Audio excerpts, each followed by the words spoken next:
know, people are always surprised by when they see you is just how tall you are. I know, like, I had a comment about that from the dance video. Why? Because you were towering over them. Because I was towering over them. They're 5'3". Yeah. So...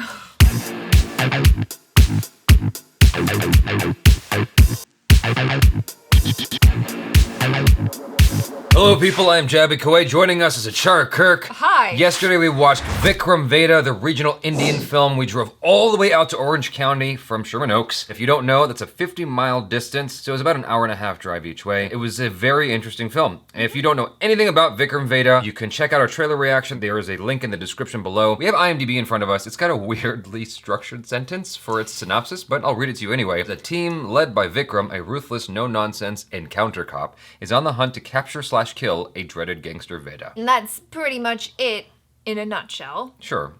Ish. Yeah. Ish. So Vedha is basically this criminal mastermind who controls this area called Chennai. I believe it's set in Chennai. Okay.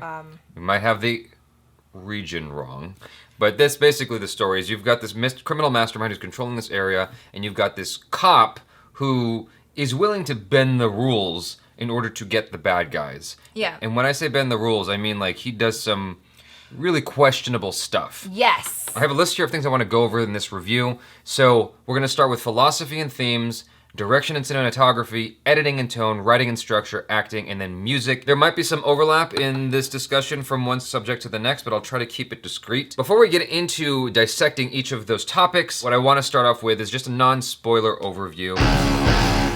I think that if you're curious about this film and you haven't seen it yet, I would say to check it out.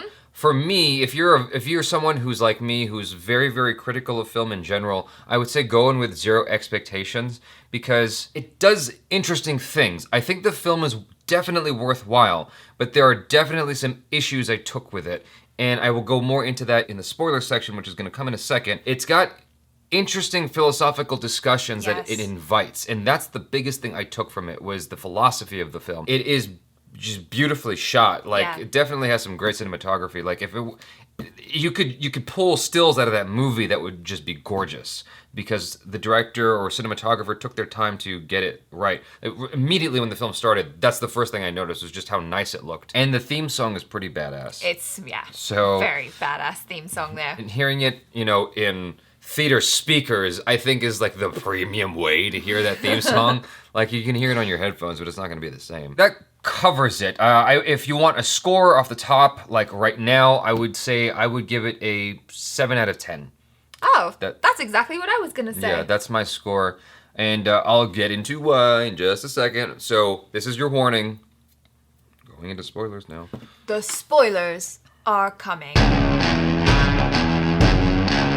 Philosophy and themes in the film. This is the first thing that attracted me to this movie when I saw the trailer, was just inviting that discussion of the overlap between bad and good, because cops are supposed to be good guys, but then they'll do these things that are seemingly uncop-like, that are seemingly just wrong in order to accomplish their tasks. I was just watching a video on Philip DeFranco the other day where a cop planted some drugs so they could arrest this guy. So yeah, I was very interested in that. And then of course, when you have bad guys, they're not just straight, completely 100% bad guys. There's some kind of redeeming quality to them. And the film definitely explores that because the main villain has a younger brother who he loves and is trying to take care of. The fact that this film took the characters where it did is what fascinates me, because the way it starts out, it seemed to glorify the crooked cop. First off, he shot a dude, like and no one was shooting at him, and he started shooting first, and then he planted a gun, and he went through the whole operation of planting the gun.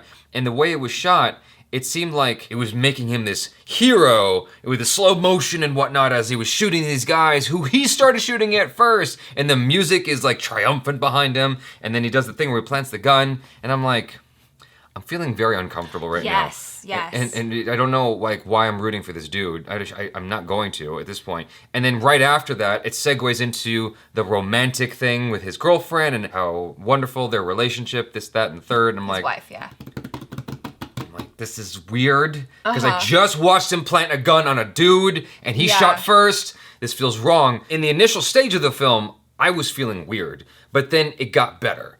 it got more interesting because of where it took the characters, and especially with the introduction of Veda. Yeah, I agree. Like, for me, the first bit of the film, before Veda came into the picture, I was kind of like, I don't know how I'm supposed to feel about this person. Yeah. Like you said, you know, he comes in guns blazing, but I thought, I don't feel like he was justified at all. I feel like he's the bad guy in this situation, but he's a cop. So my brain was just kind of trying to wrangle that. Yeah. But I think that's what's really interesting about this, because it invites that discussion, and it also kind of talks about how things are a means to an end, right? Yeah. Because you were saying this guy's a cop and his goal is to either kill or put Veda away, right? And he's willing to do anything in order to do that. And he thinks that he's completely justified. There's a part in the movie where he says, I've never shot an innocent man. How do you know? You look them in the eye and you can tell whether they're innocent or guilty. But then he actually does. Right. But before that, he thought that he was completely right. And then the same with Veda, you know.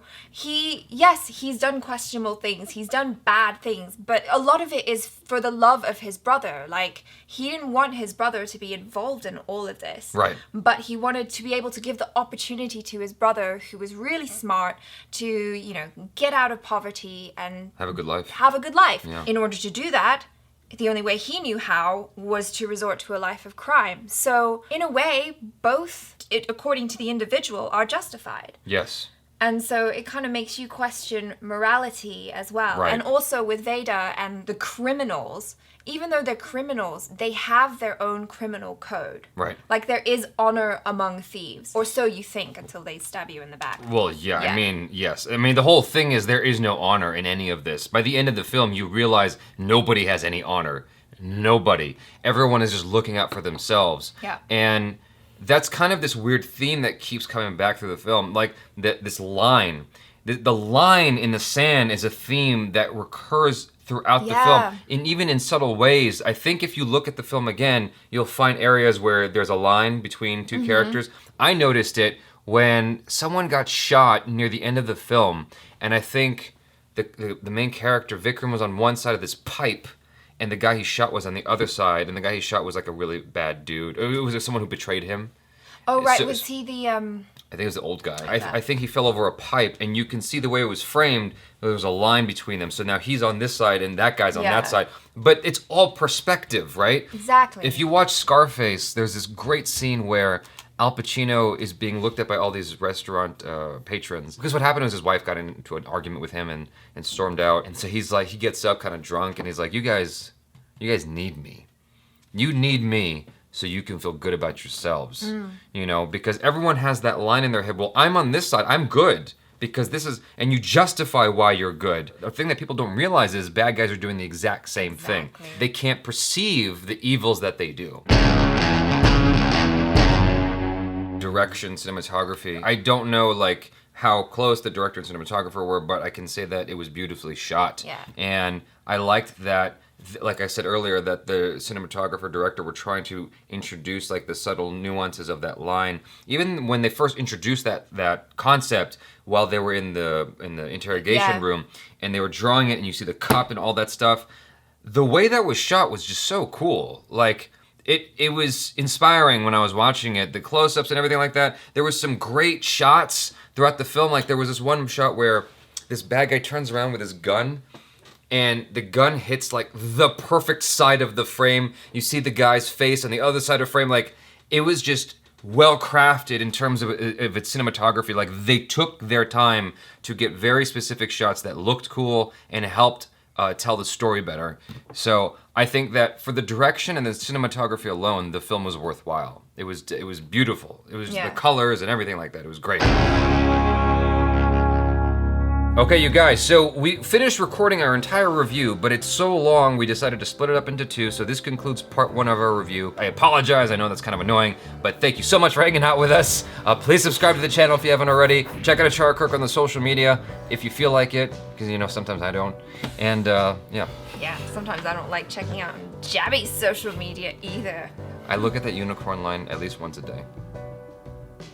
I'm just joking. I don't ever.